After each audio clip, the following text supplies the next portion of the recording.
Chrissy Iles, right? Yes. I'm horrible with names. That's okay. You have 3, so you should be better. That's a good. I'm so glad I recorded this first.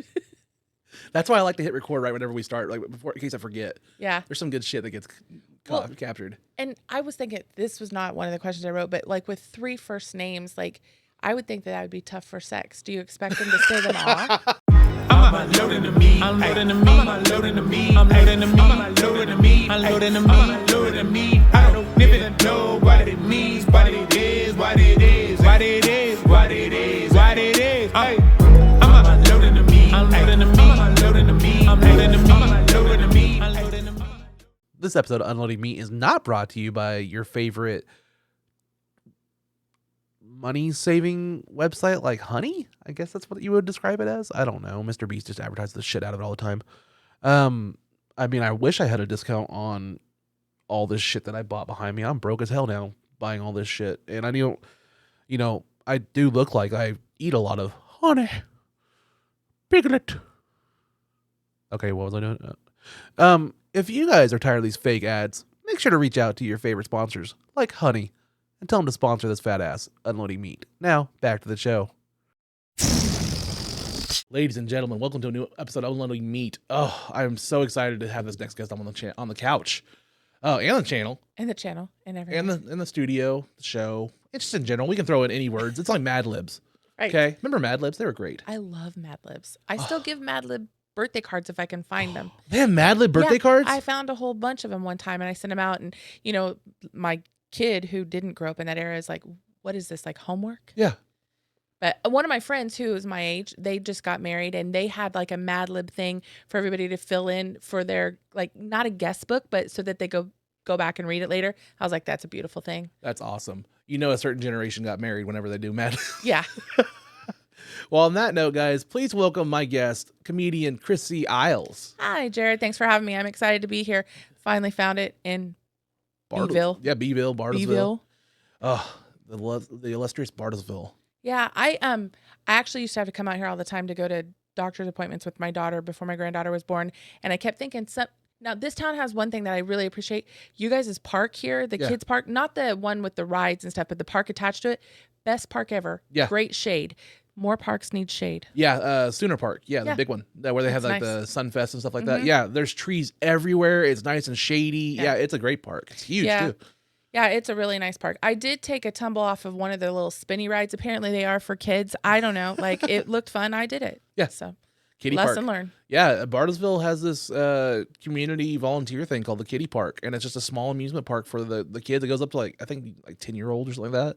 But there's small roller coasters and stuff like that, and yeah, it's all community driven. It's all volunteer and donations and stuff like that, and that's what keeps the shop going. And they hire 10 to 12-year-olds for their first jobs, for summer jobs, to run the stuff. And so it's like a great thing for the community to help build everybody. Oh yeah, let's teach kids to work from an early age, because some of these teenagers, whoa. Oh yeah, we can go on an entire rant on that. Yeah, definitely. Nothing says safety like roller coasters run by a 10-year-old. Oh, I'm from a tiny little town in western Kansas, and we have our town fair every year. I actually went home for it this year. Yeah. And we have the same roller coaster and Ferris wheel that was put up when I was a child. And let's just get this out there. I'm 49. So my children are not allowed to ride the Ferris wheel. The roller coaster, I mean, it's not that far of a fall if it decides to derail. But the Ferris wheel, you get up there and then it just starts to sway because it's Kansas, it's windy. Yeah. And my daughter completely defied me to my face this last time and rode the Ferris wheel. And when she was at the top and she's like, never again. I was like, good. I told you. But yeah, so if there was a 10 or 12-year-old running that on top of the old equipment, I probably, just skip it. Yeah. Save myself for the town dance in the pavilion next to the stockyards with all the animals. Yeah. More safety. Yeah. Safe. Yeah. Nothing says safety like the animals. Yeah. I mean, literally, I'm watching these girls drop it like it's hot and wiping their cooters on the ground. And there were just cows there. There were literally, they just showed cattle there. I'm like, girl, you're going to catch something? Mad cow disease. I'm telling you. That's how it starts. We've cracked the code. We've cracked the code. Ferris wheels and mad cow disease. That's the name of the episode. There you go. I never understood Ferris wheels. I just never got the fascination with them. Like I could get, like even I'm playing Grand Theft Auto. There's a part where you have to go on a Ferris wheel, and I'm like, this is taking fucking forever. I don't like them. I don't like them because I'm scared of heights and then they wobble. But I did when I was in London. Somebody said, well, you have to do the London Eye. And I was like, well, I did that. And that I got because you're kind of in a capsule and you are stationary. Yeah. But you get such an amazing view. I mean, I don't need a bird's eye view of Tribune, Kansas. So I mean, who does? Save it for, London. Yeah, I agree. Yeah. To me, Ferris wheels are like the fishing of amusement parks. Like, yeah, it's fun. I don't know. I don't have the attention span for fishing. My dad loves fishing and stuff, and he's like, "Oh, come on out, we'll go out there." And I'm like, I'm bored. Like, I can't wait with nothing. I just can't do it. If I have a good book, I can, but it's the baiting the hook and then actually seeing. Fishing's not my thing either. I'd much rather just be your pal that's gonna read and ignore you, but you're not alone. Yeah, I think the key thing that adult men forget whenever they take their kids fishing is the kids can't drink beer. So it doesn't get more fun as the time goes on. It gets more boring. Yeah. and sunburnt. Yes. I like driving the boat. I mean, I like to race boats and so drive boats, so that's fun. But you can't really go fast. I don't do lakes and rivers very well. I'll do an ocean because I can usually see my feet. But that's my rule. If I can't see my feet, I don't want in it. And my 3 best girlfriends drag me out to float the river annually every year, and it is the bane of my existence. And they take great pleasure in that. And something always happens. Like I got attacked by a tree last time. And okay, how do you get attacked by a tree? they don't know how to paddle. That's what, and they blame it on me, but it was not my fault. It was totally their fault. And the next thing I know, I'm like, literally, this tree's coming at me. My foot stopped. I'm falling in. I almost got ate by a gar. I'm sure of it. I couldn't see it, but I'm sure of it. Yeah. Yeah. So I hate it. But so yeah, I'm not fishing. No water. No. Damn Groot. Yeah. Trees attack. Yeah. It got me. We had a couple of, there's some people, I can't remember who it was. I think it was Adam Smith, the guy that does Sweet Titties. Oh, he talked about he wanted to do a stand-up comedian float trip and like record it and like all of us do like a float trip down the river. I actually had planned to invite everybody. We were going to do a pool party and I was going to call it Fun Knee Dip. Oh. And, but then it got to be 125 and everybody was just like, I'm not even doing anything outside. So next summer. And that's in September. Yeah. Yeah, it was like the August, September, the hottest part of, I'm like, I'm over it. Yeah. And I feel I'm wearing jeans and I know I'm going to pay for that later today. Yeah. So like I have leather chairs over there and I'm like, yeah, I'm going to make sure I have a nice thick shirt on so I'm not sweating through this in my living room. Like it's miserable. Yeah. It's not fair. I'm trying to enjoy my pumpkin spice life and Mother Nature is impeding it. Yeah. It's going to be weird when there's people that are floating in pools with pumpkin spice lattes. Yeah. I might in do Oklahoma that tomorrow. We didn't see that in Res Dogs. Nope, that didn't make it. Do you watch Res Dogs? I don't. I've caught a little bit of it, and especially now that I know some of the people that are in it, makes it more. But no, I have not. I got ruined by Tulsa King because I'm like, oh, I'm gonna watch something from here, and then first of all, most of it was shot in Oklahoma City. Yep. And then it was so I'm like, this isn't where I live. I'm already having to defend Tulsa to everybody. They're like, oh, I've seen First 48. I'm like, no, I love my city. I love it. I do tours there and I love our vibe. Yeah. So then Tulsa King comes out and it's so violent and so not true. And I'm just like, I have never seen a random horse just walking downtown, but that's what people think of us now, that there's random horses and that we just beat everybody up. And you got to go stare at that Marigold Hotel or whatever. Yeah. I'm like, you know, we have a Hilton, right? Like, yeah, like a Renaissance. It's not just the Mayo. Yeah, the Mayo, yeah. But no, I haven't seen it. And I will because I've only heard really good things. But I have, like my friend Mary Beth just said, is there anybody like me that hasn't watched the last episode because they don't want it to be over? Yeah, because it just ended, yeah. Yeah, so. I was bawling. Oh my God. That show. It's so funny, so well written, and just, so heartwarming. Yeah. It is so good. I'm the kind of person that waits until like a couple years have passed and all the hypes, and then I'll watch it, and then I'll be like, hey, did you see? And they're like, yeah, like 4 years ago, idiot. Yeah. That's how I roll. I'm on time for everything else, but I'm a little bit behind when it comes to You're shows. the person that's like 5 years later. You're like, hey guys, I'm watching this new show called Game of Thrones. Exactly. And they're like, yeah, just wait till later seasons. Yeah. Like, get for it. But yeah, Tulsa King ruined me on that. And, but I'm going to give Rezdov's a chance. It's more authentically Oklahoman. Good. Well, that's good to know. Yeah, because I felt the same way with Tulsa King. Tulsa King felt like somebody took a picture and was like, oh yeah, well, here's some things we saw on tour of Tulsa. Make sure slides in one shot of each one of these. Yeah. Check, check, check. Okay, shoot the rest everywhere else. Everywhere else. That's kind of how it felt. It didn't feel Tulsa at all. No. And, where I do tours downtown. Like tours. I do tours. But like the coffee shop, I'm like, that's actually there. That's there. He did stay at this hotel and those kind of things. But it falls flat because so much of it wasn't filmed here. Yeah. So. Well, like Res Dogs, I mean, they have entire episodes that are done on the IHS, like the Indian Hospital. So like anyone that grew up as like, having the little card or going there for your healthcare. Yeah, it's very authentic. Very authentic. Nice. Well, I'll watch it. It's a good show. In probably 2 years. In probably 2 years. 2.5, depending on what Hulu merges with Disney Plus or whatever. There you go, yeah. What happens what with our streaming apps. channels I have apps for. Let's see what Max does next. How that I have a soapbox. How do you start as HBO? HBO was a thing. When I was a kid, if you had HBO, everybody wanted to come to your house. I remember being a 12-year-old girl and coming and sitting down with my parents with a written debate on why I should be allowed to watch Porky's. And I got to, mind you, I said, it's just boobs. I have them. See them every day. Yeah. I got to. So I was like the cool kid in my class for many reasons. But Porky's the classic. it is. And I have a funnier story about Porky's too. But so HBO was always HBO. Yeah. HBO. And now that's what's dropped. Yeah. Max stays. Yeah. Cinemax gets their Max, but HBO's gone. That's just for me, that's just a punch in the gut because that was my era. I mean, well, I have a bit about it. I say like, just HBO Max is now Max. They transitioned to Max. They went through a bit of a discovery phase. Nice. Because of Discovery Plus. Discovery Plus. Yep. Yeah. Yeah. Nice. That's my little bit for it. So Porky's, as I mentioned, my kids are 31 and almost 32, or 30 and almost 32 now. But I will never forget a time when Kmart was still a thing in Tulsa. Ooh, Blue Light Special.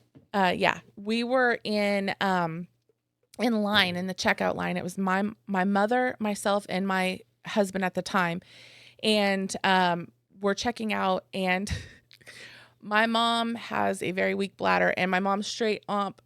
She's going to be so mad at me. She straight up wet her pants in the aisle at Kmart. And my husband at the time was mortified, as was I. But I'm over here just like, this isn't brand new to me. But, and so I think it was a combination of seeing a movie she recognized on DVD at that time. Yeah.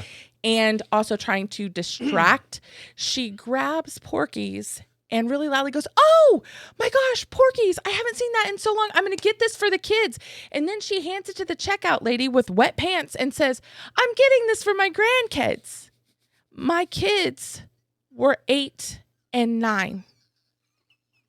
Now the checkout lady doesn't know that, but we do. So now Brad's more concerned about that than his mother-in-law there with wet pants. But yeah, so Porky's is a family legend in the Neuschwander family. So my mom, we made her keep that DVD. She still has it. Kids get home, start watching it. It's just it was the best movie. It made me laugh so hard. Every time I watch it, the scene in the principal's office where he can't say the word, and they're all just trying to stop from laughing, is one of the funniest things I've ever seen. It makes me giggle every single fucking time. I did watch the sequels, but I didn't like them as much, except the one where the guy ends up running across the street naked in front of the car and does the boogity, boogity, boogity naked. Because then we made a couple of my friends do that later in life at parties at my house. We had an apartment on we drug Main in our town because it's a small town, and we would make Wade run across the street in front of cars butt naked doing that. So that lives on. On his rap sheet? Yeah, probably. Sorry, Wade. You can't go so far between, you had to stay 50 yards away from all schools. Yeah. That was second to when we made him bicycle on a stationary bike in the back of somebody's truck naked down Main Street. And he did it. I mean, he just did these things. So, I mean, it's on you that you can't go Just around a bit schools. of an exhibitionist? And Yeah. a little bit. I guess so.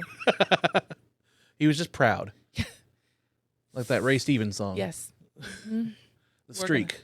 The Streak. Yes, The Streak. See, I'm old enough. I know Ray Stevens. I actually have that on album on vinyl. Really? I'm a vinyl girl. I have like 7 or 8 record players around my home, and I've got stacks and stacks of vinyl, and I prefer my music that way. I So, need to get a new record player. I had one with my second wife, and then she took it in the divorce, and that was kind of her thing. But I don't know, get some more because I want to get some more over there and get a record player. Because I agree. Like, nothing beat like putting on our vinyl record and cleaning the house. yeah. Oh gosh, that's my jam. That's just And at Christmas, that's how I get my house decorated so fast. I put on the Christmas music and I just go to town. But I do like the sound of it on the thing. So yeah. I'm a big video game person. So there's a game. I'm sure you know Spider-Man. Oh yeah, I'm familiar. Miles Morales, the new younger Spider-Man. There's a game where you get to be him, and it's set during Christmas time. And the first part of it, you walk into the house, and it's like a Puerto Rican house. And she's like, "Put on a record," and you get to go through the records of your old dad's who's died, and you go through his records and pick one and pull it out, and the game knows which one you pick, plays that custom record and everything. And like they put that little thing in there just to kind of redo that. Nice. And it's just those sentimental touches that I'm like, yeah, it matters. Even in a video game, it kind of came across. Yeah.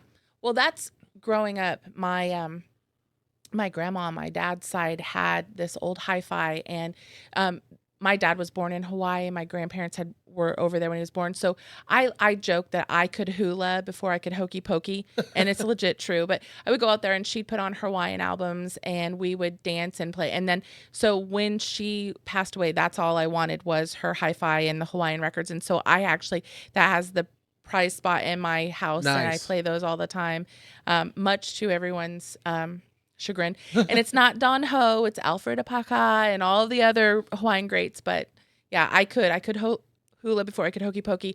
And that's why, and everybody talks about the whole pineapple swingers thing now. But growing up with grandparents who have this background in Hawaii, we had pineapples everywhere. Yeah. Everywhere. And like now people are like, you can't put them out, you can't do, I'm like, let me just assure you that all those pineapples around the Neuschwander household those grandparents were the furthest things from swingers. Now, my mom's parents, legendary swingers in Tribune. People still talk about my grandparents. So I grew up with the motto, I'm a Neuschwander in the streets and a Hutchins in the sheets. There you go. I'm not a swinger, Mom. Just a joke. Yet. Yeah, it's early. Time I mean, gets up. they built up to that. You know, with this recession and everything. Yeah. Yeah, that's one of my questions I have for you with this whole recession and everything that's going on. Like, for me, if this comedy thing doesn't work out, I'm a little bit worried just because, I'm now raising my granddaughter, and I was like, well, my friend, when I first got her and I had to change everything, she goes, get an OnlyFans. And I'm like, I wouldn't even know what to do with an OnlyFans. So if you had an OnlyFans, what would your thing be? What would your niche be? I don't know on that part of it. I talked about it a little bit with Katie Style. We said we launched an OnlyFlan or OnlyFlan. Yeah, and it would be food centric. Well, see, that's my follow-up question. What do you think would be the sexiest thing to eat in a bathtub? Because bathtub? Yeah. That would be my thing. Is the water full? Yeah, bubble bath. Bubble bath. I thought it was just dude naked in a bathtub, and I'm like, that's a little weird. No, I'm not gonna. See, that's gonna be my thing. I'm gonna eat in the bathtub. Here's, like the bubbles up to here, and what's the sexiest thing you can eat in a bathtub? And so I've been thinking spaghetti. Exactly, noodles in the bathtub. Like that would be my test shot. I'm pretty sure it's gonna work. Yeah. But so you do fettuccine Alfredo, they're gonna get the wrong idea with that sauce color. That's right. That's right. So that would be my thing. So guys, don't get a brown sauce either. Ew. Yeah. Fair warning. You guys have to come to my shows because otherwise you're going to have to tell me what I can eat in the bathtub and watch it. Mine's just going to be quiche. Gross. I don't like quiche anyway. Eggs are only good in cake. Gay. I love just catching people off guard with that shit. I'm like, what the hell? That's why you need the headphones. Yeah. It makes all the difference. It does. It does. Hey guys, this episode is not brought to you by a mobile game like Best Fiends. You know, it's like Friends, but take out that R. What are they trying to say? The R's for like, is the R word? Is it an R word? Can we say R word? Can we hint at the word? Take out the R. Oh, Fiends, Friends. That's fucking retarded. So that C word, cunt, is like my favorite word. Yeah. And it's not most women's favorite Yeah. word at all. And my 3 best girlfriends, they're always like, why? But they Nikki got all wrapping paper that said it all over all my birthday presents, whatever, and a birthday card that said something. Why are you such a cunt? Like, it was great. I love it. Nothing hits like that word, and it's kind of like I do workshop with comedians, working out jokes, and I have this joke because I'm bisexual. I say I'm a faggot timeshare. Nice. And I was like, okay, I've had 2 comedians who were straight, by the way, that say not to say faggot, and they say like you're not gay enough to really pull off that word. And I've had other people that are like, well, that's the word that's going to land. Like, that makes the joke work, and you have to explain it afterwards. And so it's like, I get it from both sides, but at the same time, it's like, it's controversial enough to where I know that joke's working already because I have like 5 different people telling me different things about it. Right. So I'm like, there's something there. There's a nugget there. And plus, at the end of the day, if the audience laughs, I think it worked. Yeah. That was one of my daughter, the one that's, in prison, so this may tell a lot, but in college, I had a house that had lots of rooms, so I had roommates, and I was in the drama department, and I had one of my roommates was gay, and it was my first experience because I had gone to a private Christian school. I was I wouldn't say sheltered, but I mean I was, and so Rick did a lot of like helping me just be a more well-rounded person. Yeah, and he taught my daughter the word and I really didn't think about it much until one day I have her in Walmart and we're going in. She's up in the front of the cart, and she had this beautiful, naturally curly hair, just like her daughter does. And this little old lady greeted her. It's like, oh my gosh, look at your curls. You're so cute. Can I have some of your curls? And Vanessa's just like,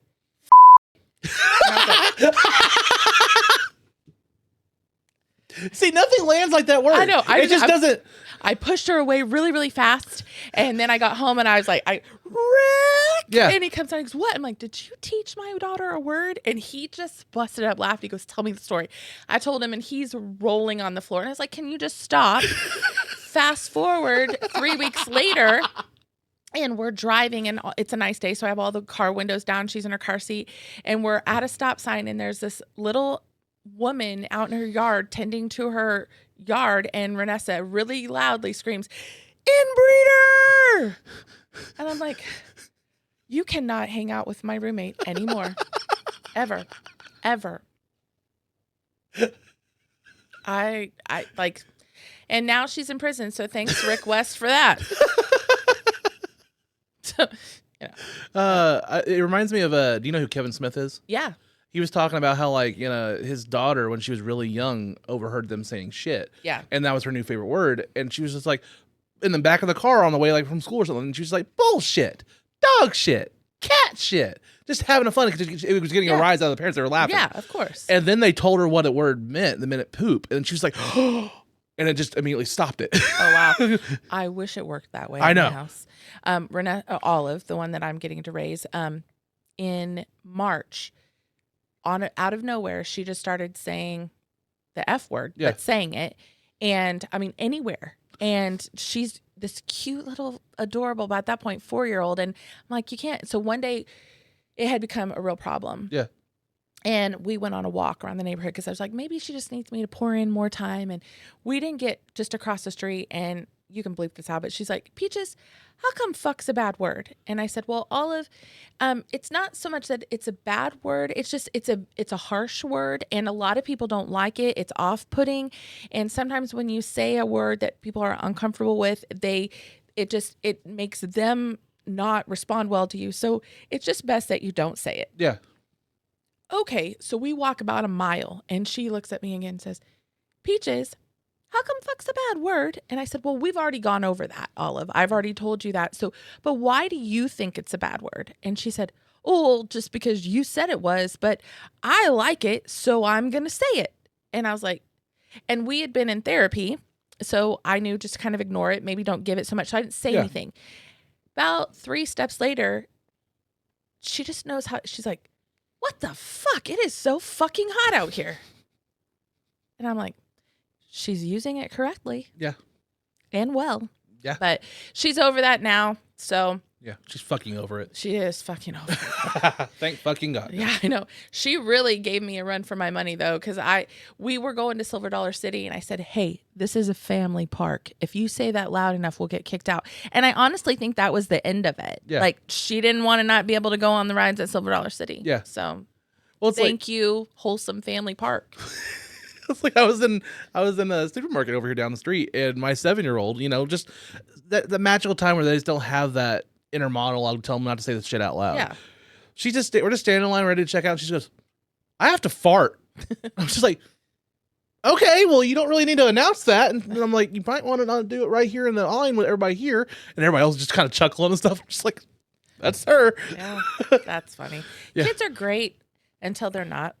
But this is just coming on my second go around of suspension for kindergarten. Twice she's gotten suspended. We started on August 16th. I talked them into not doing it the second time. I was like, just take away the fall festival. Yeah. You guys are teaching this very smart child, hey, if I don't want to be here, I just act up. They send me home. I get to spend the day with my peaches. It's all cool. And then I'll come back when I feel better. Yeah.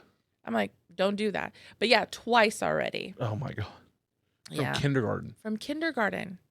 Granted, it was warranted the first time. And she and her art teacher had a disagreement about how much paint she had. She clearly did not think she had enough paint.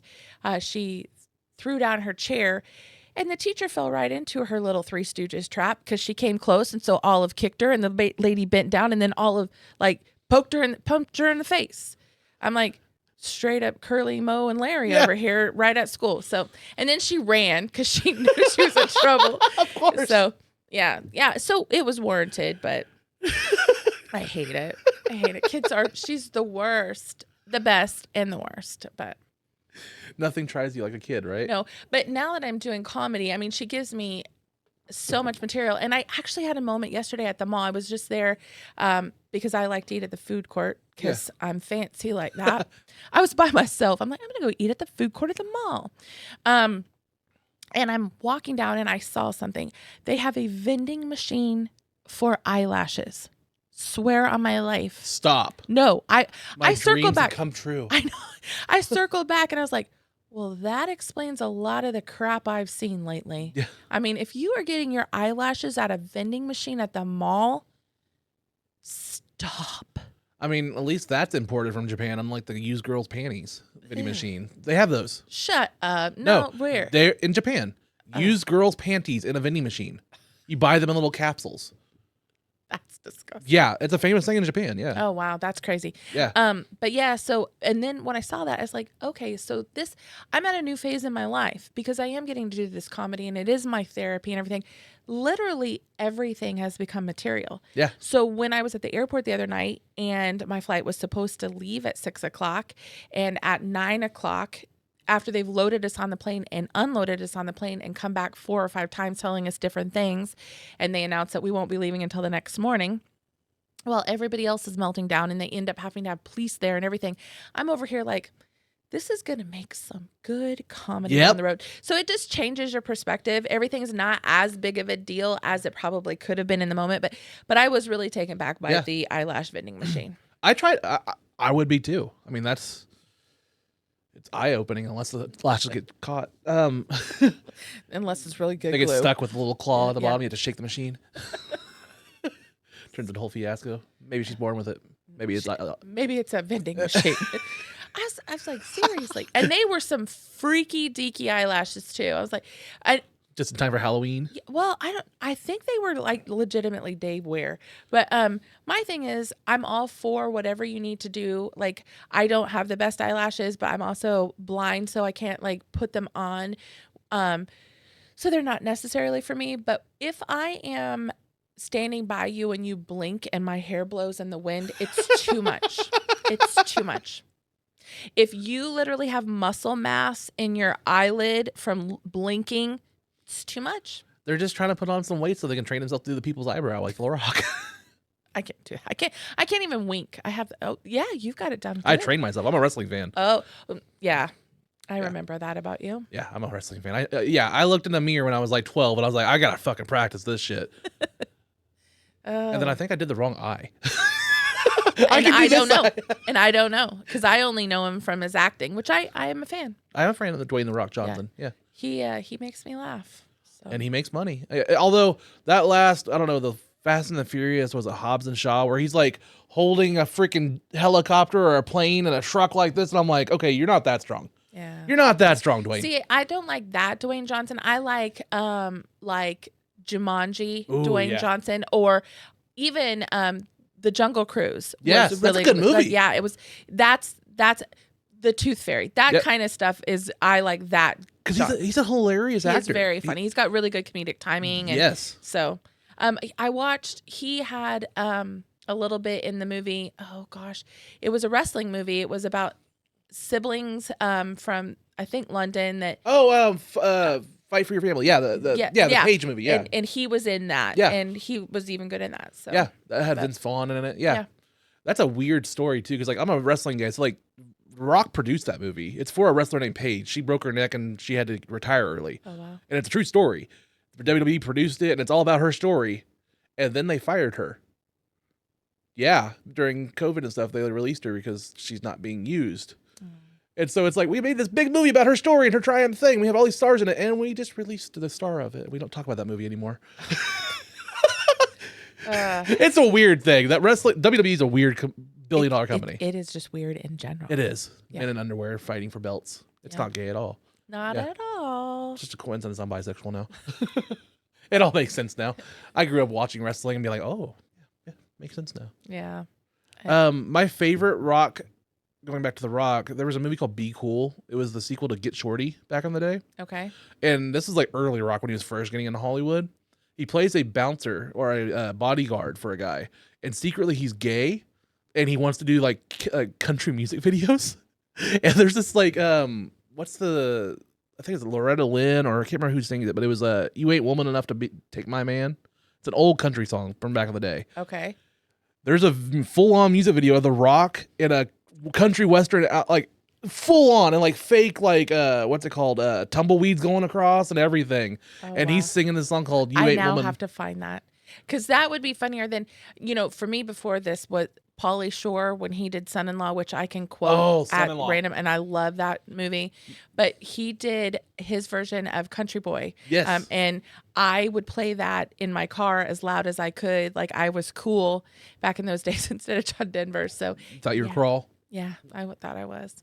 That movie, oh man, we almost burnt up that damn VHS. My family adores Son-in-Law. Oh. Like we grew up with it. It was until like Res Dogs or anything like that. That was kind of like growing up in Oklahoma. That was kind of like, that was a movie that was kind of like us a little bit, where like we were the family. I was the Zach kid. I was the brother that was like, I just want to be in the video games. I'm stuck on this fucking country ranch. I don't want to do the horses. I don't want to do all this stuff. I just want to be in the room. That was me. Yeah. Because like we grew up on 20 acres with horses and stuff like that, and I just never had a fascination with that stuff. Yeah. Just wasn't me. It wasn't you. Nah. Yeah, no, his movie, like, if anybody ever says, I hear the words name Sally, I'm like, Jesse? Raphael? Yeah. I just go into it. Or chickens. Every time my neighbors have chickens. And the first time I was like, you guys got chickens? Cool. I love chickens. Are they extra crispy or original recipe? And they're like, can you never come over again? Like, every time I see chaps, I'm like, cheek chillers. Cheek chillers. Cheek chillers cracks me up every time. That was such a good movie. And then, what was it? Brendan Fraser, and he eats the frog. Like, this little cameo whenever he's dressed up like the, what's the girl with all the fruit, like the dancer? Oh, the Chiquita girl, yeah. And he like, takes the plastic frog and he lights it, and it's Brendan Fraser just eating a frog. And I'm like, that's his cameo? It's Brendan Fraser. That's funny. He's one of those underrated ones too. I think he's getting his comeback now too, which is good. Now that he started in my biopic. The Whale. I didn't see that. Did you see it? No, actually, not yet. I didn't either. I mean, I don't want to be depressed. I didn't. I mean, like, I just figured it was. Darren Aronofsky, like, he's a very amazing director. He did what's the movie that really fucks up people in high school? Requiem for a Dream. Have you ever seen that movie? Mm-mm. They kind of show it in high schools for kids, like, to scare them away from drugs. It's a dark dark movie. It has Marlon Wayans in it, Jared Leto, Jennifer Connelly, another famous actress. But basically, it has like 4 different stories, and it shows them all getting into addiction over like a year, and it gets dark. It gets really, really dark, and it goes full on. Like one gets their arms amputated. Like one goes to prison. One gets into a pill addiction because she's trying to lose weight and get on a game show. Like it goes through this whole thing of like them starting out like, oh, we'll just take a little, we'll just do a little bit, and it goes through this whole drawn out process. It's a dark movie. It sounds like it. But yeah, they show it in high schools now, like for people to show kids like, hey, this is what happens if you get on crack or cocaine or something like that. Like, wish I would have known that. I would have shown a kid. Yeah. It's a dark movie, but that helped launch his career, and he did a couple other movies that were like that. He did The Wrestler with Mickey Rourke. Okay. That's a really good movie. Have you ever seen it? Mm-mm. My thing is, I'm real bad about this because people ask me all the time, like, I watch funny movies, rom-coms. Like, I just want to be entertained. My life has enough drama and chaos. So when I'm in a letdown mode, I just want to be entertained. I don't want to learn anything. I don't want to be scared, which that's something. Halloween's my favorite. I love Halloween. My house is like, I had to take 14 tubs out of the garage just for the inside decorations, and I'm still kind of mid getting it up. But and I've done paranormal investigating. I was doing haunted history tours for a long time, leading them. I love Halloween. I hate scary movies. And I hate man-made haunted houses. I won't go in them. And we're jack of all games and doing one. And it's been a big, I'm like, I'm not helping. I don't like that. I never have. Now I'll stay the night in a full-on haunted house and do that all night long. I don't want to walk through a 5-minute man-made haunted house. Yeah. And everybody's like, oh, so you do haunted tours. Do you listen to this podcast or that podcast? I'm like, no, I don't like that. Yeah. I'll listen to the ones about actual real hauntings. And then, everybody's like, oh, do you watch Ghost Hunters? I was like, fake. Yeah. I'm like, so fake. But I'll stay the night in a haunted prison. I'll stay the night in a haunted house. But don't you think you're going to walk me through Jack of all haunts or Hex House or any of that, because I'm not going. Yeah, I think we can really get along because like I don't like horror movies. I don't like jump scares. I don't like any of that kind of stuff. It just doesn't, it's the same thing you talked about. Like I already have enough drama and stuff in my life. I don't need any kind of scary shit and stuff like that. And plus, my thing is like I can watch drama and movies and stuff like that because I go by writing. I love well written stuff. Yeah. And 9 times out of 10, anything that's in the horror genre is not well written. Right. It's usually just shit. Some great ones, like I'll watch Halloween, John Carpenter's Halloween back in the day, Jamie Lee Curtis, stuff like that. Like those classics that are like really well done. But pretty much any horror movie that's out nowadays, I'm like, I don't really care. I don't need it. I don't like. I can count on one hand and still have some fingers what horror movies I've actually watched. Yeah. One because I got drugged to Friday the 13th when I was a kid, and I spent the whole time sitting backwards in the chair. And then Waxworks, which is an old movie. And I've watched it multiple times. I actually like that for some weird reason. But otherwise, I've never heard of that one. Yeah, nobody has. That's the beauty of it. My first frame of reference was House of Wax with fucking Paris Hilton. Yeah, no, it's not. Like, no. It's Waxworks, and they're in this wax museum, and each one of the monsters or whatever comes to life, has a story, and like it sounds campy when I said it, but it didn't feel campy when I was watching it because I was terrified, but I loved it. But most of all, I just don't like them. Yeah, I'm the kind of kid that even growing up, like I had family members that would love Stephen King and stuff back in the day. Mm-hmm. I never really liked the movies or anything like Cujo and stuff like that. Like I was the kid that even before teenager, I'd watch Cujo and I'd be like, man, this looks like not. I didn't know the word sexist, but I was just like, why is the dad get a really nice like Porsche and the mom gets this beater and then the dog starts attacking it because it broke down? Like, why is this like this? Like, it's a very drastic difference if you watch the car choices. The dad goes to work, has this beautiful car. The mom has this beater that barely starts, and then Cujo happens. It's like, okay. Yeah, it took me quite a long time to realize the Carrie reference to the pig blood because I hadn't seen it, and I'm like this anomaly. I'm the one who's watching Porky's, guys. I was not watching. You watch Porky's, not Carrie. Yeah, that's right. That's the episode title. Porky's, not Carrie. There you go. There we go. I that was my speed. I would much rather like Hot Dog and all of those like questionable movies, which explains a lot. Porky's will also teach you the egg trick. Right. And so many people don't know that egg trick anymore. You know what I'm talking about. Yeah. For those that don't know, you get a hard-boiled egg and you get a regular egg, and then you try to get them to smash it on the head. Yeah. Which I don't know. I scroll a lot on the socials, and there's this thing where people are letting their kids help them cook, and they smash an egg on. That's how they crack the egg on their kids today. And I want to do that to Olive so bad, but I know it'll either be she'll think it's hilarious or it will cause a meltdown. Yeah. And then Traumatic. yeah, somebody's gonna end up in an institution.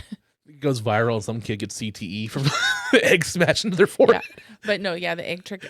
It's okay. He'll join the NFL. We all learned a lot from Porky's. Yeah. We learned a lot. A lot. I still to this day have never seen a bathroom where the spouts flip open and there's a fucking pee hole or there's an eye hole. It didn't exist. Didn't exist. No, not true. At Cane's, the old setup of Cane's, well, it wasn't where it flipped up, I guess, but when the Sex Pistols did a concert there back in the day, Sid Vicious, the old setup was the women's bathroom and the stage back wall shared the wall. And Sid knew that, so he punched a hole in through the wall so you could see into the women's restroom during mid-concert. So they put a piece of plywood over it and wrote, Sid was here for a long time. They finally have taken it down. It's in the office there now. But so he tried to make his own glory hole. Yeah. So peephole. Damn. Yeah. Damn. Sid. Props to Sid Vicious, I guess. I don't know. That wasn't the coolest thing he did here, though. He did start a snowball fight out in front of Cane's that night, in front of a show. That was his cool thing. Nice. I never knew that. Yeah. We don't get a lot of snow here. Yeah. We get ice, which is horrible. And they had a freak snowstorm that January, like really bad, and blizzard. And some people had already made it to the show, and his people were there, and he didn't want to let anybody down, so they just went out front and had a really epic snowball fight, and then came in and rocked out. That's pretty cool. Yeah. That's a show. Yeah. That's a memory. I know that is a memory. Yeah. So. I mean, yeah, because if you're gonna put the tickets there, you're gonna make the effort to go to the show. Yeah, just want to have a memory. Yeah. Especially if you trek there in a random Oklahoma blizzard. Yeah. We don't get too many of those. We really don't. Somebody asked me the other day, did it even snow this last season? And I said, I don't think we got any snow last winter. No, we didn't get anything, I don't think. At the rate we're going, we're not going to get anything other than just burn up and die because it will not cool down. Yeah. It's 90 something. Yeah. It's September 29th. But global warming doesn't exist. Right. Mm-hmm. Something, please sponsor me. Yeah, as I sip my iced pumpkin spice. You can't see I've turned my label away because I add a lot of stuff. Somebody one time saw my thing like, you put that much crap in your coffee? No, but the people I pay to put that much crap in my coffee do. I don't drink coffee. Like I just can't stand the flavor of coffee. I just like even like coffee candy or anything like that. Anything that's a flavor, I just don't like the flavor of coffee. The bitter taste to it. Yeah. So Starbucks, I'm the guy that's like, what do you have on there that's not coffee? I'm like, I guess a refresher. I'll take a berry refresher. Yeah. I grew up, I'm from a farming community in Kansas. My grandma literally, they had coffee all day long. You'd see a random cup and then like a few minutes later, somebody pop it in the microwave and it was just, so coffee. But I would drink the frou-frou stuff every once in a while, but I didn't like it. And then remember I told you that I like to watch shows way after their heyday. Yeah. I got into Gilmore Girls, like about 10 years ago. And man, then I was like, I need coffee and I need it all the time. And now I'm like full blown addicted. Every time I leave my house, I think I deserve coffee. I don't like to make it for myself. It's better when someone else makes it for you. Yeah. And so and like write the wrong name on it. Yeah. I actually have to, have a part-time job just to pay for my coffee habit. There you go. I do tours so I can drink expensive coffee. Well, it's like, we talked about Res Dogs, but like, I know you haven't seen, there's this part where like a person that used to smoke wraps up paper and is like, she's like, it's a ritual. Like, it's just the thing that helps with the mental state of like rolling the cigarette and kind of like you're putting it on and you pack and stuff like that. And like, there's a ritualistic thing that our bodies get used to that's like, morning, wake up, go outside and need my coffee. Coffee, exactly. Yep. Yeah.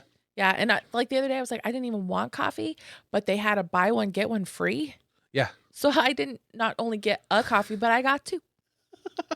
There you go. So, but now you talk about name wrong. I don't know how, but on my app, because I order everything through the app, it switched to my real name, which is part of my app, but it's my real name, my given name, which on my driver's license is Charisma. That is my real name. And so the first time I went in there, I was like, Chrissy, Did you find it lacking? That's why you dropped it? No. It's just nobody ever called me that. My mom names me that. Lacking and then in charisma. Lacking charisma. No, I definitely do not I live up to my name.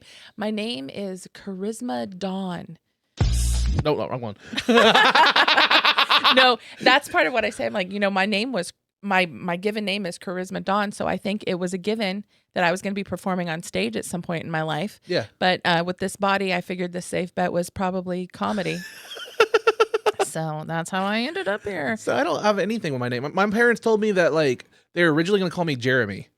And then like the property they lived on had like an oil rig on the side of it, or like, oil derrick kind of thing. Uh-huh. And so an oil crew would come by and there was a guy named Jeremy that was on there. And my sisters growing up couldn't pronounce it. So they called him Jeremy. Oh. And my parents heard that like, well, we're not going to have our son named Jeremy. Right. Because they thought it was like, oh, he has germs kind of thing. They were making fun of it. So they named me Jared after a random lawyer in a show called The Big Valley. Old Western. They were like, that guy seems smart. His name's Jared. And they named me after, my mom told me that. She's like, you're named after a lawyer in the Big Valley. I'm like, okay, first of all, what the fuck's the Big Valley? Second of all, like, I looked it up. I'm like, this guy wasn't really even a main, like. He wasn't even main staple in the show. No, I'm like, it's just the lawyer in the episode. Like, okay, this is weird. Yeah. You would think that my mom waited until I was there and saw me and I was this beautiful, effervescent creature and she named me Charisma, but no. There was a really stinky perfume by Avon in the 70s called Charisma, and I'm 98% sure that that's why I got the name I got. Does Avon still exist? I think so, but I don't know. Damn, that is a hell of a name. Yeah, Charisma Dawn. Charisma by Avon. Yeah, but so it worked out. I think way before my kids ever had kids, I'm thinking Grandma Chrissy sounds stupid. I already have a stripper name in Charisma. You know what? My grandkids are going to call me Peaches. I'm going to keep the stripper thing going. So from Charisma to Peaches. So I am Peaches now. And grown men call me that to my face. They have to. They're like, when they refer to me, like, well, get your Peaches. And I see in their eye, it kills them a little bit. And that makes me happy. Either name you go by, there's a 2-drink minimum. That's right. Don't forget to tip your lady. There you go. Well, please. Yeah, well. I never got strip clubs. I just never could. I went to two. Never been to a male strip club. I bet just after some parties, but as an adult, but yeah, I didn't get it either.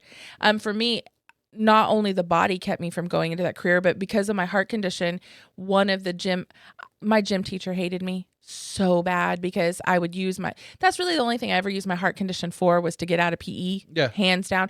Never on scooter, dodgeball, or parachute day, but every other day my heart condition was in full effect.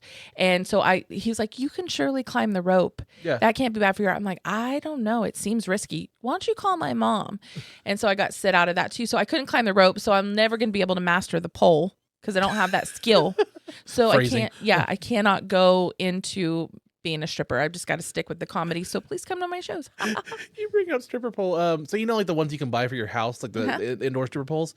I was watching this meme compilation on YouTube, and my 7-year-old walked by, and there's this little 10-second clip of this lady on a indoor stripper pole. She falls, and the whole thing falls out on her. And she goes, "I want one of those." I was like, "What?" And she goes, "The indoor monkey bars." I was like, "Well, we don't get those for our house." That's not coming here. Those have been real popular on the socials right now because Britney Spears got one. And that girl, she's remaking a name for herself. But I saw a thing the other day, somebody posted a picture, and it's their floor. And up from it, these 4 screws are coming up through their wood. And someone goes, my downstairs neighbor installed a stripper pole. What do I do? I mean, like it literally, someone goes, hook a electrical battery to it. Oh my God! Can you imagine? Yes.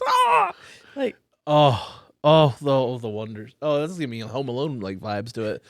Oh, Home Alone's Olive's favorite movie, and she always roots for the bad guy. I'm starting to have more and more concerns. You mean Trump and Home Alone too? He's edited out of that. Have you seen that? I haven't seen it edited out, but if they show it on TV, that section's edited out now. Oh wow! Like it was during his time of presidency or something like that. But like when Home Alone 2 would show up during Christmas time, something like that, they would cut. Oh wow! The scenes with because Trump. At the hotel, right? Yeah. Yeah. Mm-hmm. Yeah. No, Olive got super into it, and she was always like, "Why is he being so mean to those guys?" And then when we watched Home Alone 2 and they showed back up. She goes, "They're back!" I'm like, "Oh, son of a gun." The favorite part. We're raising a psychopath. I mean, Home Alone to this day, I still have like replica stuff. Like like I have the blade sword and stuff there. I'm like, I just want a home invader. Just once. Just once. Let me do this fantasy. Make sure my kids are okay and everything like that. But let me have this fantasy. There you go. Olive literally all last Christmas would tell people, "Merry Christmas, you filthy animal." Like, well, yeah, we don't do a very good job. Sorry. Well, as long as we all don't just grow old and start looking like the crazy pigeon lady. Oh, but she had such a good heart. She had a good heart. Yeah. And a lot of bird shit on her. A lot of bird shit on her. Sure. Yeah. What was I gonna say? Home Alone. Oh, my closest memory to Home Alone's kind of that kind of shit. People like having booby traps and stuff around.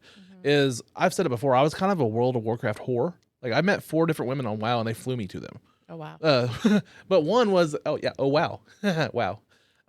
It's the acronym for World of Warcraft. Yeah, I know. Yeah, I'm just making it fun. Oh, just for them. Okay. Yeah, because it's not for me, because I know. Yeah, you know. Because I got a little bit of nerd in me.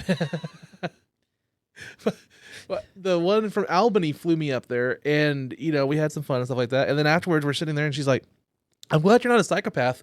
I can tell you now that I hid knives throughout the entire place." And she started pulling them out, and like, there was like 20 something knives throughout the whole place, basically just like booby trapped in case I ever tried to chase after her or anything. She had a knife hidden here and here and here and here and here. And I'm just like, I guess that's safe. Like, can you put them away now?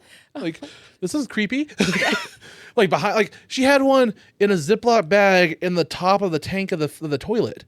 Oh wow! So she could just throw that off, and there's a knife. Like, she was thorough. Yeah, sounds like it.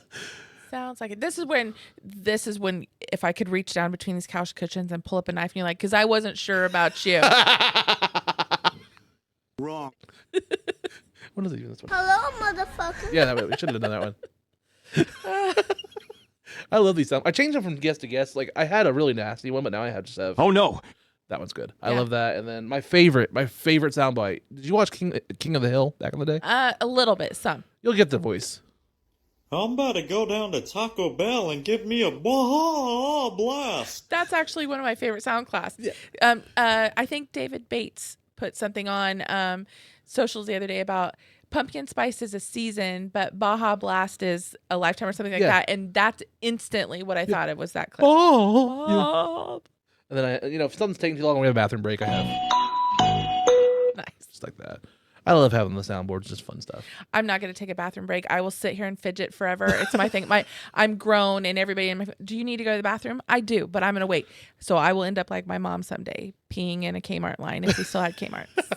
That'll be a yellow light special. Yeah. Ooh. That's one thing I don't want to inherit is that. So we'll see. Do you remember when Kmart used to have snack bars like Target? Mm-mm. Oh, our Bartlesville Kmart, which now has been a whole like small shopping mall center. Now it's been demolished.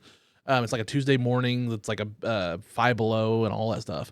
But anyway, back in the day we had Kmart, and they had on the side, like how Target has like the popcorn and they have the Starbucks up front and stuff like that. Yeah. Ours had like a full on little like kind of like a pizzeria little bar kind of thing. Like it was like you could have nachos and stuff like that, and it was kind of like a movie theater, kind of like a concession stand kind of thing. That was like at the front of ours, kind of like a Sam's Club would have now or something like that. Oh wow! I don't remember if ours. I don't think ours did. But we had Kmart, but we also had Alco, and I don't think people around here many people know about Alco. And so Kmart always had stiff competition. So they never, maybe never got to the food court days. And their glory we had a pretty big one, and then we were one of the last Kmart's closed in Bartlesville for a while. I miss Kmart. Yeah. All I know is that you brought up Target. Yeah. And when I walked in here today, I said, no, I don't need water. I brought my pumpkin spice. I'm basic bitching it. I am the classic basic bitch, but I am broken because I hate Target. Oh. And not for any political reasons. You're not a Target fan. I just don't like it. And I have to go in there sometimes because they do have Starbucks. So like if Starbucks releases a special edition cup, it'll go to a Target instead of a regular store, which I hate, by the way, Starbucks. That's really awful. But yeah, I hate Target. I'll shop there, don't get me wrong, but I'm mad about it the whole time. I don't mind them. I these actual bookcases are from Target actually. I mean I shop them for my figures and stuff like that. Yeah. Because as an action figure collector, it's weird. I'm an adult man, but like it's my hobby. Yeah. It's a pain in the ass because they've realized since COVID, well, we can do all these retail exclusives. So we can have this figure if you really want it. It's at Walgreens only, or it's at Target only. You better go get it. And that's kind of how these keep these chains afloat. Because once Toys R Us closed, they started doing that. Which sucks because if Toys R Us is still open in Canada. I don't know if you know that. Yeah, I thought that it was coming back to the U.S. Somebody had said that we were getting it back. Is it not? Oh, okay. The way they're doing in the U.S. that they were kind of trying to do it, they were going to do like pop-ups at Walmarts. Like it was going to be like a Toys R Us section at Walmart that would sell like the Jeffrey, the giraffe stuff. Yeah, because that's what everybody was going to Toys R Us for, right? Yeah, you would want the mascot. Yeah, stuff. so I just want the giraffe. So that was the idea. They're going to bring like little Toys R Us sections to Walmart and stuff like that and have like specialty theme stuff there and like special stuff around Christmas. This whole pop-up thing is like everybody's popping up with everything. Yep. Like, yeah. Yeah. But if you go to Canada, Toys R Us is still active. And like everything that's like a retail exclusive, like a Walmart exclusive, a Walgreens, you just go down the aisle in Canada and it's just all there at once. Like Canada just gets everything still. So I'm like, man, I still want to go to Canada. I want to go to Canada too. Oh no, I lost a wired headphone. If only I had a company like Raycon sponsoring today's episode. Raycon, I need headphones. I think Tulsa's on the bubble. I really think with, between Tulsa King, Res Dogs, The Killers on the Flower Moon, all the movies and stuff that are being shot here, Tulsa and Oklahoma specifically is kind of getting more into pop culture. Absolutely. I mean, that's when I was doing a tour the other day, we were in the Courtyard by Marriott and they had a whole film crew. Like stuff's being filmed here all of the time. Yeah. And then you have like with Danny O'Connor from House of Pain, when he came through one time visiting, he remembered that he really liked the Outsiders book, went by the house. It was dilapidated. He bought it. Now he's bringing that. I mean, like that, and that's bringing people in. Erin, I don't remember her last name, but she played Pippi Longstocking. She lives in Grand Lake, so she comes down and does stuff here. So yeah, Tulsa's starting, but the comics in this town, on the booker end of me, like I'm blown away. Like to get to stand on stage with these people, it's like I'm not worthy, but I'm having the time of my life, and I enjoy it as much as the audience does, sometimes more. Yeah. And there's a lot. Tulsa's definitely there's a shirt or bumper sticker that says Tulsa's the next Austin, and then Austin's crossed out. Tulsa's the next Nashville crossed out, and then it just Tulsa is the next Tulsa. Yeah. Because Tulsa has its own vibe. And that's what I tell people when I'm doing tours. I love this city. Yeah. Tulsa is a vibe. There's a vibe. Our music scene is phenomenal. Our comedy scene is phenomenal. There's so much here that, I definitely think you're right. I think Tulsa's about to make some sort of huge resurgence. It's going to be a new Mecca, I think, in the South. As far as just kind of like how Austin and Nashville were. There's these Mecca, these towns, and I think that's what really caused me to change the dynamic of this show and launch this year. Was I was like, if I can build this up, I can, because my ultimate goal is basically like anybody that's touring that wants to come in here and do a show and have a chat and promote whatever they want to talk about. That's what I want this to be. Because I say it all the time. Like one of my biggest influences is Bobby Lee. I love Bobby Lee. But specifically because he has a show called Tiger Belly. It's a podcast. And during COVID, podcasts could, I can honestly say, saved my life. Like I was deep in depression. A lot of us in COVID were pretty hunkered down and looking for outlets and stuff. And I would see these comedians being trapped, not being able to perform anywhere. And so the good ones would put their efforts into podcasting. And, I say podcasts are kind of like open mics. So there can be thousands and millions of them, but how many of them are actually good? Right. And you would see during COVID these comedians that were like, okay, I need an outlet. I want to invest all this into podcasting and make it really good. And he's one of them. Bert Kreischer, Tom Segura, people like that really invested in the podcast to make them entertainment. Yeah. Not just two people talking. They're actually entertainment. And that really saved me. And then he had an episode where he interviewed the creator of Reservation Dogs. Because Bobby Lee's on Res Dogs. Okay. He plays a doctor at the Indian clinic, which is hilarious. That you have an Asian man being the doctor at the Indian clinic. At the Indian clinic. Yeah. So that episode really changed my life because it was the creator Sterling Harjo, and he was talking about growing up in Oklahoma and not having all these like opportunities and being, indigenous and stuff like that. And talking to Bobby Lee about his past sexual trauma and all that stuff. And then Bobby Lee was talking about how when he's filming, he'll go to different open mics in Tulsa and he just rides one of those Lime scooters down the streets in Tulsa and is just hanging out. And I was like, one of my comedy idols is just driving a scooter down Tulsa, going to these open mics. And I was like, fuck it, I need to start going back to open mics. And that's literally got me out of my groove. Wow. It got me out of my head and I went to start doing open mics again. That's because awesome. of that episode. And so my goal is really like, if Bobby Lee or anybody is in this area doing a show, I want to be able to be like a stop eventually. And I've already had a little bit of that. I launched this in February. In April, I had Josh Wolf here. And I got to do that podcast episode. I got to produce an episode of their podcast from here. Oh, wow. Which was fucking awesome. Like, that was huge for me. I don't know if you know who Josh Wolf is. Yeah, I'm familiar. Him and his son, Jake Wolf, came in. They did the Canes Ballroom, and then they needed a podcast studio. And Zach Amon was like, well, Jared has the best one in town. You should go hit Jared up. And I got a recommendation, and they came here, and I shot a whole episode for them. And they were so impressed by it, they called their episode Bartlesville. They didn't say Tulsa, they said Bartlesville. And the first 30 minutes is just them talking about how cool my set is. That's awesome. So that was 2 months into me launching a podcast, and I was like, my first production studio client, because he paid me for it, was Josh Wolf. On my actual business, my first client is Josh Wolf. That's awesome. So I'm like, I think I'm on the right track. I think I'm doing something right. And then like I had what's his name? Eric Knowles, I think his last name is. Oh yeah, he was just here at Lenny. Yeah. He was bored in his hotel and he goes, I saw your episode with Dakota in the Tulsa nightlife thing, and I'm just bored in my hotel. You want to shoot an episode? I was like, sure. And he goes, I also know everybody that's coming into UnloadingMeat in the next like 3 months, so I'll put your info to them, and if they ever want to promote anything, I'll tell them to go to your way. That's awesome. And that's just from just word of mouth. And that's all I want, is just to be able to be that kind of thing and just keep doing the work. Because I truly feel that you can make your own luck if you just do the work. Yeah, you got to do the work, and you're doing that. So yeah, and a lot of it is luck. We're going to have luck in our stuff. Yeah, that's where I'm at. I lucked into where I'm at. I mean, my very first show was a 15-minute paid set. Damn. I know. And so I've taken a little bit of flack, as you might imagine, from people like, you didn't have to pay your dues. You didn't have to do this. And I'm like, I get that. And I only expected to do that. And then I got asked to host a show and perform. And then it's just kind of snowballed from there. And that's what I told Rick Clements the other day. I was like, I need headshots, because this little thing I was going to do one time, it's snowballing and it's going faster than I ever thought. Yeah. And I'm loving it. And I'm 49. And, I don't think this lightning will strike twice. And I'm not going to, I've got a golden opportunity. Yeah. I'm not going to not try to take advantage of it. Yeah. So for the people that have been like, you haven't paid your dues, you're right. Yeah. But I will work hard. I will also say, though, the people that go out of their way to say you haven't paid your dues, go fuck yourself. I'm just going to say that right now, because I've had that happen to me. I tried comedy 15 years ago, and I thought I was banned from Looney Bin. That's my story. As I did a joke that was Jesus-y. I said, I don't even remember the joke, but basically it was like, what if Jesus on the cross, and because he's a carpenter, what if he got a splinter? And he was like, oh, who made this? Or something like that. And that was kind of the bones of it.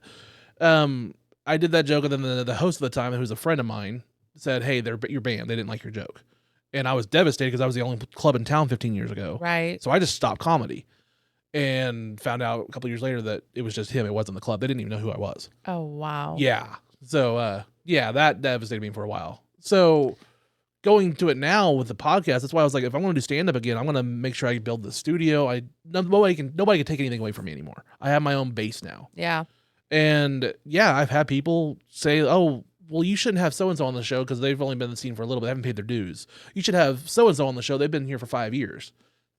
What the fuck have they done in 5 years? Yeah. That's my opinion. Like, I go by effort. I go by talent. And like, if there's people that are generally not an asshole and just, like you, like just generally reaches out as, charming person, a good person, and has talent, I want to talk to you. Yeah.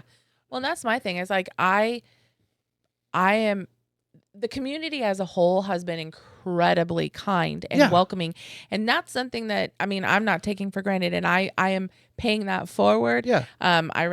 I went to get my ring cleaned the other day, and this guy's like, oh, how'd you get into comedy? And I said, he goes, I've always wanted to do it. I said, come to an open mic night with me. We'll go do it together. And get into it. And then same thing, last night at 9:40, I checked on a fellow comedian who I heard was sick.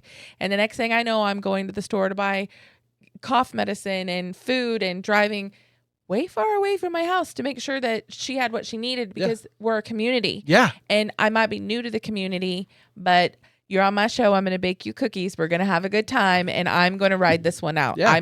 I may not have put my work in yet, but I am now. I'm in it to win it. Well, and like getting back to like, we talked about luck is going to be a big thing about this, but also, like I said, you can make your own luck by always being ready for an opportunity. Do the work and just be ready. Absolutely. When Gene out of the blue was like, hey, do you want to host the comedy open mic? And I was like, sure. Yeah. Somebody dropped out and they needed a host. I was like, yeah, I'll fucking take the opportunity because it's an opportunity. It is. And it was a great time. It's fun. I love Go Theater. Yeah. I love it too. I wish our lighting was better for photos, but we'll get there. The lighting out in the front lobby is excellent. It is excellent. I shot that commercial for Miss Treese there, and it looked great. Yeah. I actually brought Rick in to do my photos there for my headshots because I wanted him there. You can't tell I'm there. Yeah. But I know I was there. Yeah. I mean, my headshots are my green screen right here. I dropped down. Oh, nice. Yeah. I'll drop these curtains down, and this is my studio. Oh, knock stuff down. Oh, go. Res dogs. Gear down. Sorry, Jeff Thompson. He brought me that as a gift on one of them. It's an actual original figure from the old movie. Oh, wow. That's awesome. Yeah. Just little different things like that. But yeah, Go Theater's awesome. Gene made my day that night, actually. Made my night. So my daughter is 7. Big Ninja Turtles fan. She loves the new movie. And I was telling him whenever I did the open mic that night, I said, well, this weekend's my daughter's birthday. I can't do anything this weekend. I'm going to take her to her birthday. We're going to go see Ninja Turtles. And I know you guys sold those posters. Occasionally, you guys sell those posters. Yeah, I thought we did, but my teenagers that work there had other plans. But traditionally, yes. Well, Jean was just like, I told Jean, I was like, hey, I'm taking her to Ninja Turtles this weekend for her birthday, and she's a big fan. Let me know when you guys get done with that poster, and I'd like to buy it. The one that you guys had on the wall. Yeah. And he goes, no, just tell her happy birthday. And he went and got a ladder out and just took it down and gave it to me. He goes, happy birthday for her. That's awesome. And that shit matters to me. He's a great guy. Yeah. He overworks himself, and but he is probably he is the hardest working man I've ever known in my entire life. And he has a heart of gold, and he really cares about the community, and that is why he tries so hard. Yeah. But he's the kind of guy that would give the shirt off of his back. So, I mean, I hope for nothing but success for out there. Yeah. He really wants to help the local comedians have a steady place to always be able to work. And I think that's admirable. My favorite thing, and honestly, it's a good just rule of thumb for anybody that wants to do comedy or any kind of booking. My number one thing I asked whenever Gene booked me for that open mic, I go up to him, I go, did you guys make money tonight? I was like, did you guys sell any popcorn? Did you guys sell drinks? Like, did you guys at least make a little bit of money? He goes, yeah, we made a little bit of money. I was like, well, okay, that's all I care about. Yeah. As a performer, I should at least be profitable. That's all I care about. It's like, did you guys make some money? Yeah, that's my thing too. And that's why that night I was like, I knew our venue made some money. I wanted to put some money in my performers' hands. I don't care. We talked about this earlier. This is my therapy. Yeah. I can't afford therapy anymore. So I can't go to someone. So now people have to listen to my crap and they pay to do it. So it works out great. But so I'm getting something out of it all the time. Yeah. I don't get much adult time, certainly not alone time. So this is my time to be an adult, talk adult with other adults. And if I can help other local performers continue their dreams, that's all I really care about. Yeah, same here. I want to do my stage time because it's my therapy, and it's honestly where I feel most alive is being in front of the camera, being on stage in front of people, make people laugh. Mm-hmm. It's just something about it that clicks. Yeah. And then honestly, I love how you guys have the open mic and then you have karaoke right after. Yeah. I've talked about it. There's another place that did it. Used to do it on Sundays. They did like 2 different venues would do karaoke after an open mic. They'd see one downtown. It's a great vibe for comedians, for people that like to perform and stuff. For me, because I have a lot of energy after I get off stage. Yeah. And I'm like, I still want to rush. I want to do something. Karaoke is a great outlet. I was really sad I couldn't stay for that part last time because I had to be home, but I was like, it looks like they're all going to have so much fun. Yeah. And we've paused open mic night for October because of the haunted house, because it is taking all of the manpower. Yeah. Especially when you have somebody like me that's like, I'm not doing it. And so they're down one. But I don't know. And eventually I'm going to try to talk him into getting someone to just make it go. Because Gene's spread so thin. He cannot take on anything else. He thinks he can. It helps karaoke. Yeah. And it also, we want to keep you guys there as long as possible. Yeah. That was our goal. We want this to be a place where everybody wants to just hang out. Yeah. We want you guys to come out. That's the bar will be, that's the ultimate goal, is for the local people to know that that's their home. Yeah. And I mean, you guys are doing a great job there. I mean, I like the venue. I mean, I love the venue. I think it's a great place. It's unique doing comedy in a movie theater. Yeah. But it works. And it does work. I like well, my thing was, I tell people all the time is the times that I stepped away from stand up and pre-COVID, I was big into karaoke. I met my second wife through karaoke. Like we love karaoke together. And that really opened up and helped fill that niche that I had of like, I needed to perform. I needed to do something. And you can get a lot from karaoke to like apply to stand up. Yeah. As long as you're not out there just, reading the lyrics, just no. Treat it like an actual show. Oh, I have a lot of fun, but it is pure comedy to have to listen to my voice. I sound horrible. I mean, like I wish I could sing because I'm the ultimate. Like I'm a show. Yeah. I'm a constant show pony. But man, I open my voice to sing and I sound like garbage, hot garbage. And I feel like I need to apologize to people profusely before I sing. But I love to sing. Yeah. But so I usually shy out at karaoke. Everybody's like, "You're not going to sing." I'm like, "Nope, nobody needs to be put through that." I even played tequila the last time I was there. That's funny. And like more just, I was wondering if the two girls that were running the karaoke knew what it was. I was like, are they going to know this demographic? They're like, we know tequila. I'm like, okay. Okay. Yeah. It gets played a lot at karaoke. I've heard it a lot because you got one line. Yep. Can't really mess that up. Yeah. And then like you forget that how integral that was to the Pee Wee Herman movie. Yeah. People who grew up on Pee Wee knew tequila from that. Yep. Yeah. The dance. Yep. Yeah. There's even everything's wrestling. There's a wrestler named Danhausen who his whole gimmick, the character. What if Conan O'Brien was possessed by a ghost?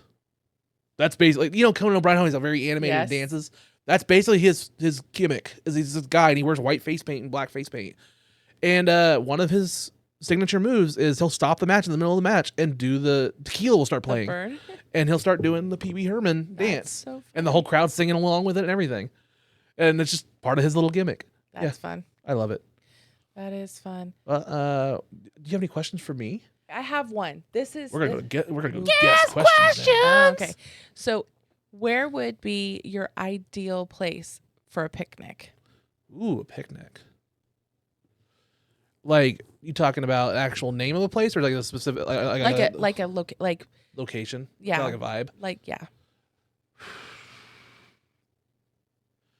I've always liked the idea of like somewhere in England, like kind of like it's not too loud. Like I don't know, like just like nice countryside. Okay. There's like a nice countryside underneath a tree or something like that. Like Yeah.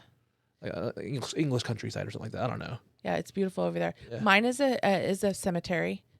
Yeah, I will go and pick up fast food sometimes and just go sit in the cemetery alone. Really? Yeah, I'm weird, but it's peaceful. You won't ever find a place, and it's interesting. If you get bored, you can walk around and But I picnic in a cemetery often. See, this is only things that chicks can get away with because if a guy's in a cemetery alone, they're thinking we're gonna fuck something.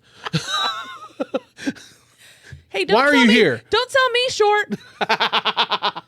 I'm weird. Size queen. Yeah, I'm weird.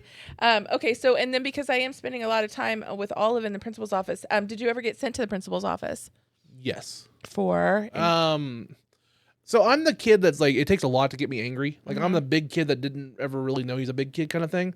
I'm always the guy that's like trying to make himself small and just like I'm a very shy kind of like, I don't want to say sweet, but I'm not really an angry person or anything like that. It takes a lot to build me up. But if you do something to get me there, run. Yeah. Like fucking run. And I got suspended or expelled the last 3 days of school in 8th grade because one of my friends, those long like chalk extenders, like pieces of wood that you would use. Mm-hmm. Teacher was late for school or late for the class, so the kids were kind of rambunctious and goofing off.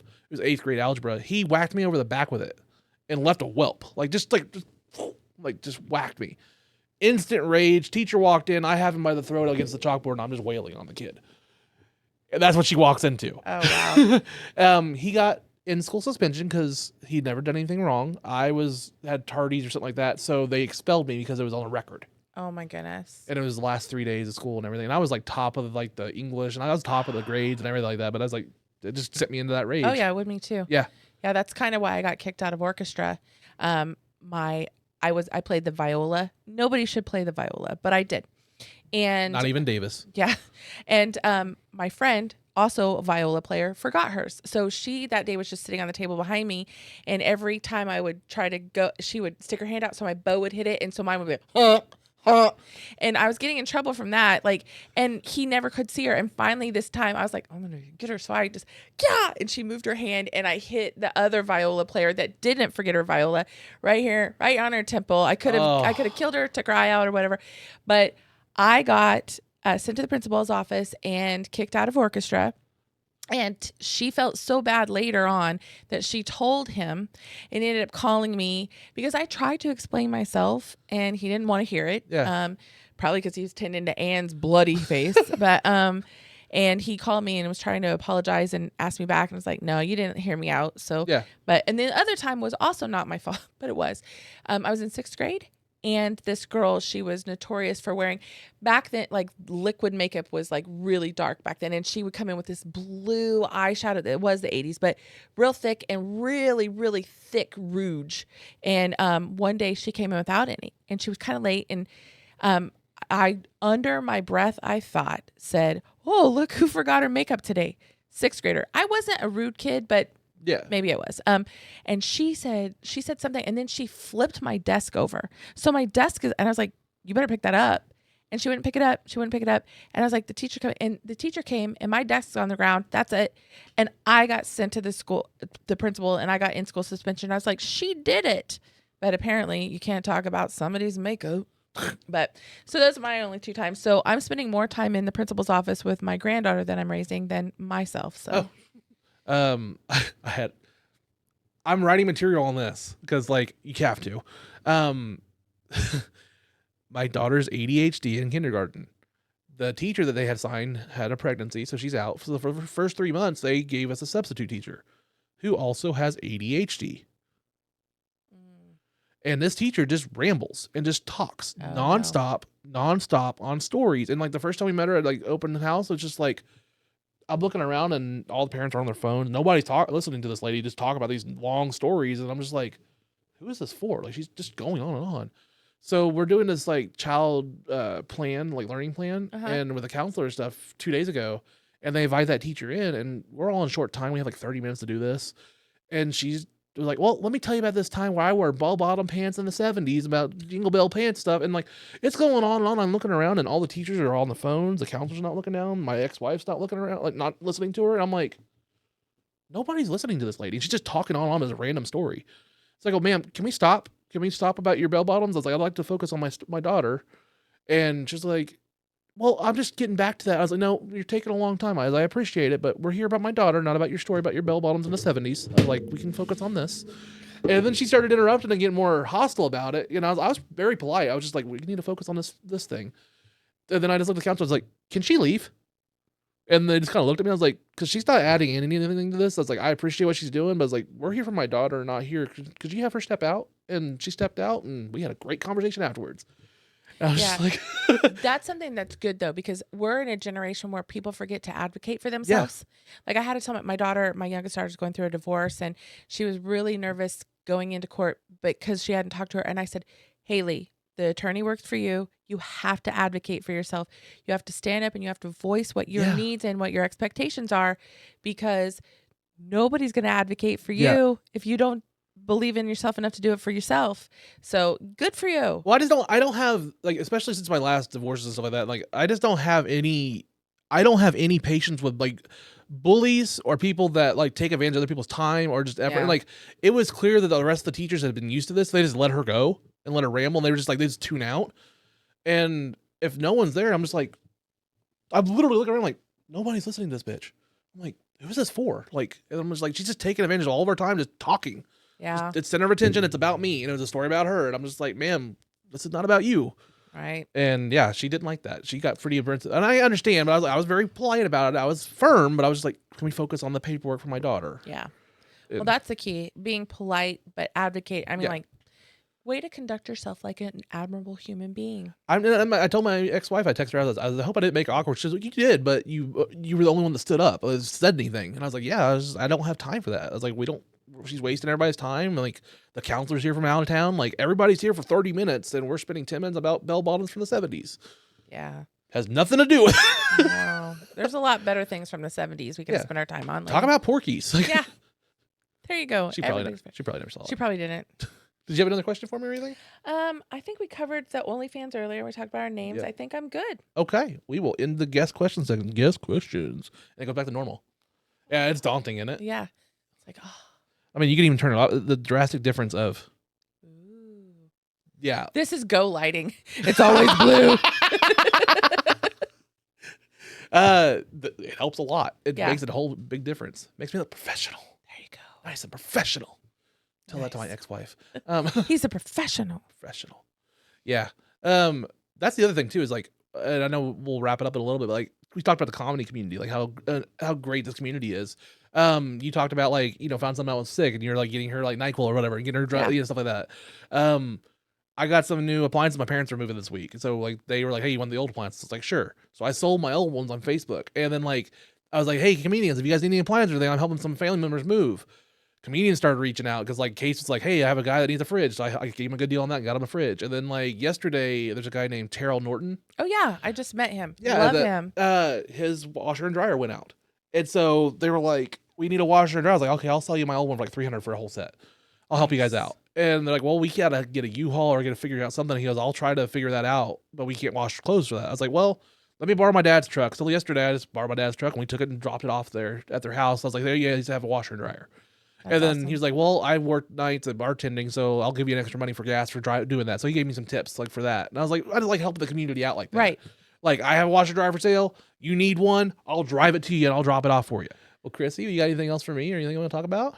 I'm good. I've enjoyed this. I was a little nervous because I've never done this, and the only podcasts I've really listened to are some entertainment people and then a hockey guy who came here, and I was their hockey mom for the year, and Nice. he would use his podcast as a way of subtly asking me to get things for him. He'd be like, "So I was really hungry for this.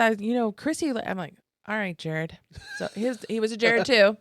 No, I've had a lot of fun, and I love your studio. This is Thank really you very cool. much. Some of it fell down a little bit, but it's all right. They can't see it on I camera.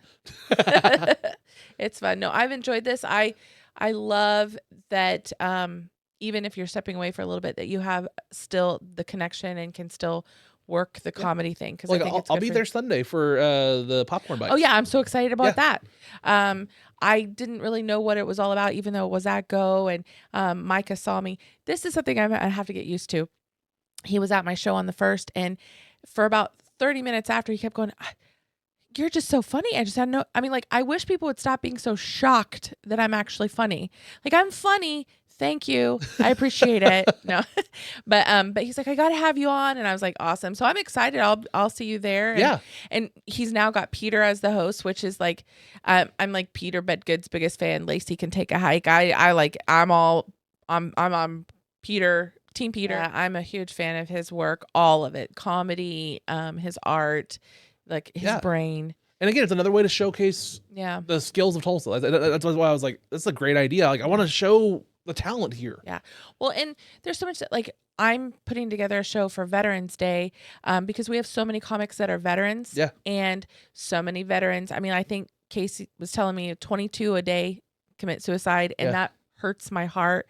And so we're going to do a show on Veterans Day where all my comics are actual veterans, and veterans will get in free, and we're going to take donations, like tangible donations for either Eagle Ops or Coffee Bank or something like that. And then I just want to help make them laugh and just let them know that we appreciate them. But so, I mean, that's giving back to the community, but it's also, I mean, if you were in the military, you've got material. Yeah. I mean, like, I listen to them, and so I'm super excited about that show. Cepeda was going to be on that show because I find his comedy about his time in the military extremely funny, because Sergeant Cheeks makes me laugh all the time. Yeah.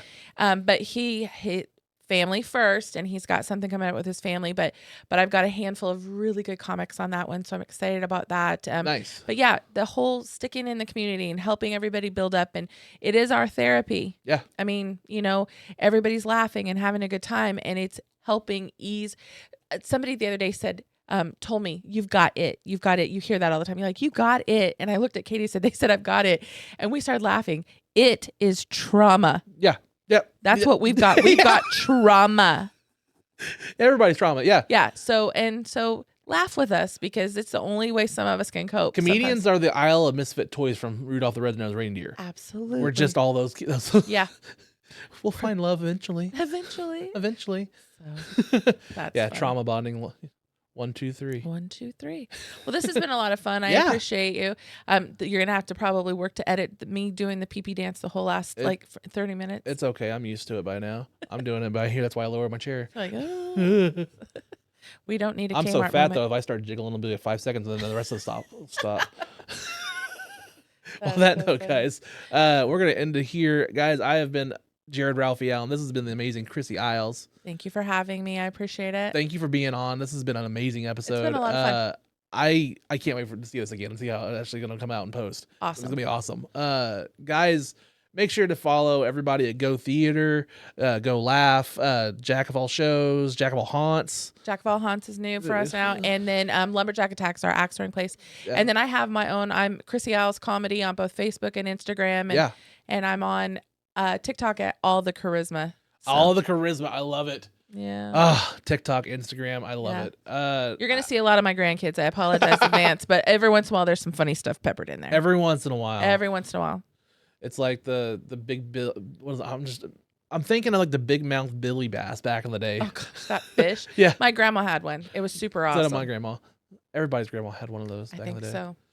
so. What was the songs they would do? Like Rolling Down the River? It's always fish themed. It was fish themed. It was super annoying.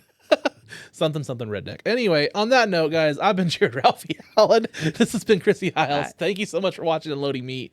Peace. Unloading the meat. Unloading the meat. Unloading the meat. Unloading the meat. Unloading the meat. Unloading the meat. Unloading the meat. I don't even know what it means, what it is, what it is, what it is. Bye, have a great time.